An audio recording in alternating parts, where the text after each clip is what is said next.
Last time we saw each other, I came at you really hard. In a way that was unfair. It wasn't right. I mean, if there's any excuse, I think on some level I thought that I was helping you. But it came across as punishment, and I'm very sorry. Apology accepted.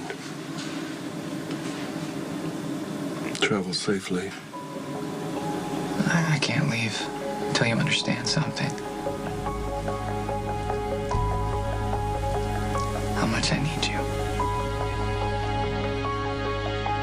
Sorry, I mean, I know you're probably having a good time. I know my dad can be quite the party, I'm sure. Is this true? I just need a couple minutes, you know? Hey, what is this? Nobody invited you to the party. Luke, it's all right. No, it isn't all right. I am not going to waste even one more evening listening to my son spout stuff that I've heard 1,000,000 times before. I'll come back later. Talk to your son.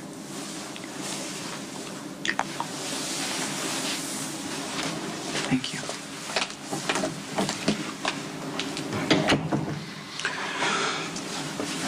Okay. Talk.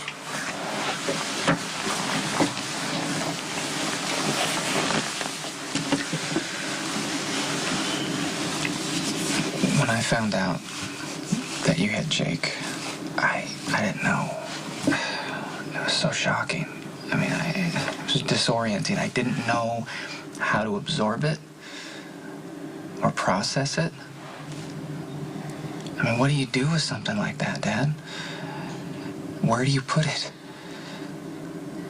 So, I had to go to something that I understood, something that made sense to me. So I latched onto the drinking. You killed Jake because you were drunk.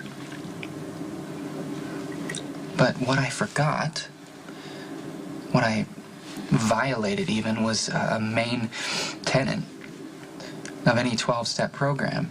An addict can't begin recovery until he can admit that he's powerless in the face of his addiction. I give up my power to no one, to no thing. Exactly. So you're not there. I mean, you haven't even pretended to be there, and that's something addicts do, you know? They hide it, they swear that they're not drinking, and you've never done that. And instead of hearing what you were clearly trying to say to me, I tried to force you to recover on my own terms, my own timetable. And even worse, I made you feel, on some level, like my love for you is conditional to rehab or whatever. And I'm here to correct that misunderstanding, okay? You're my father, and I love you unconditionally, regardless of what you've done, regardless of how we might disagree. It doesn't matter. I need you in my life. Lulu needs you. Ethan and Tracy. Listen, Dad. Everything's gonna be okay, man. Despite whatever's happened, we're gonna make it. So I'm just asking you. Come home. To what? More sanctimonious lectures, more behavior legislation, more mutual disappointment. You don't even know who I am. You don't want me back there, and neither do the people that you mentioned, because they don't know who I am either. You all have some version of me in your heads. Luke, the cool dad, Luke, the hero, Luke, the husband. Well, I'm nobody's hero.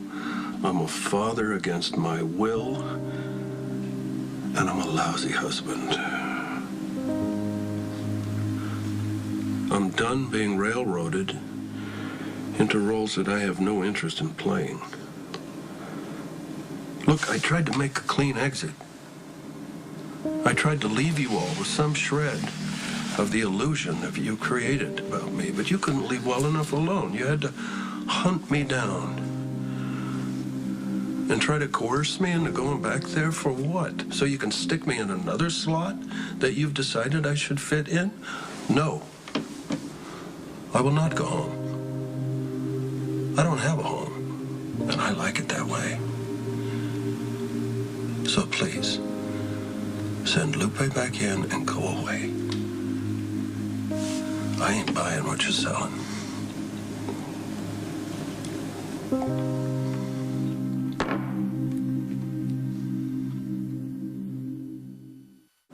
Okay. You're mad at me. I understand. I don't blame you. But I'm not giving up so easily. Wish I had a diamond for every time somebody said that to me recently. That's just another way of saying I want to change you. Just hammer away at you until you're so exhausted from the constant pressure that you just give up and become anybody, just to make it stop. I don't want to change you. Okay, you know who I am? This is who I am. This is Luke Spencer. Right here, this is what formed me. This is the house I grew up in. It hasn't changed that much. So if you really try, you might be able to see that little kid. That little kid who was scamming all the Johns, who was watching his little sister go down the hall to turn a trick, who was learning about sex from ladies of the night. It wasn't romantic, but it was practical.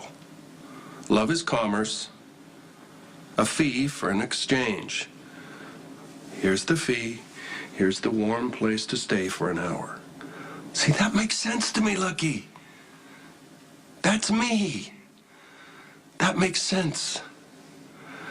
And if you follow those rules, you will never get stuck in responsibilities that you never wanted. Like being a father? I never wanted to be a father. I never wanted the responsibility of taking care of anybody but myself. I wanted to be free. I wanted to be free to cheat and steal and scam and drink and smoke and sleep with who I could afford. But somehow I got off track. How did that happen? Oh, yeah, I met your mother and I fell in love. And what did love do for me? It put me in a pit with a bunch of people who wanted to rescue me, who wanted to make me respectable. And you are the worst offender of the lot. I intend to live till I die. Live fast and furious. And I won't have you, Lulu, Ethan, Tracy, or any other son of a bitch slowing me down.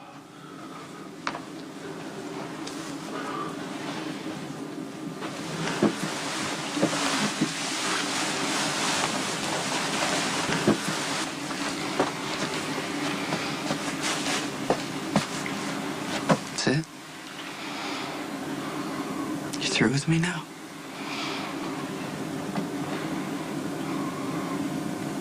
Okay. Maybe I deserve it. I'm sorry for interrupting your beautiful life. Lulu and Ethan sure as hell don't deserve that, Dad. You don't get it. You still don't see it, do you?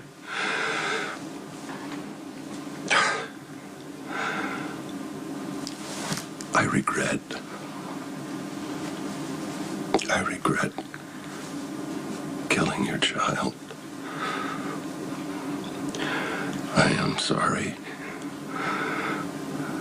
for all the pain, the spiral of pain that I threw you and Elizabeth into. But you know what I learned? The old cliche is true. Every cloud has a silver lining. Silver lining? What are you talking about?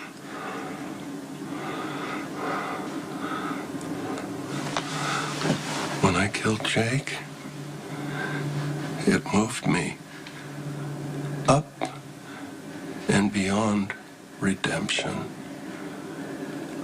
It liberated me in a way I have never been before. I'll make sure I understand what you're saying. Running down my son was liberating for you? Yes. Yes, it was. Because you see, a man who kills a child can never be forgiven. There's no redemption. A man who kills a child can never say, I'm sorry, enough to put a dent in all the pain and all the devastation that he's caused. I am finally beyond redemption. I am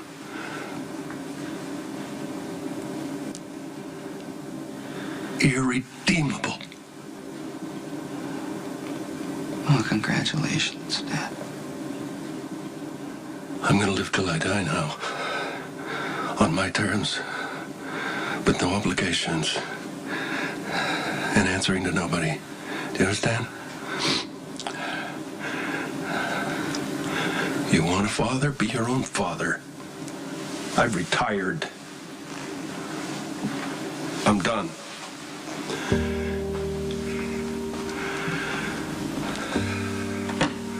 Now, please send Lupe back in here and go away. There's nothing for you here. I'd wish you luck, but I'm afraid you'd read too much into it.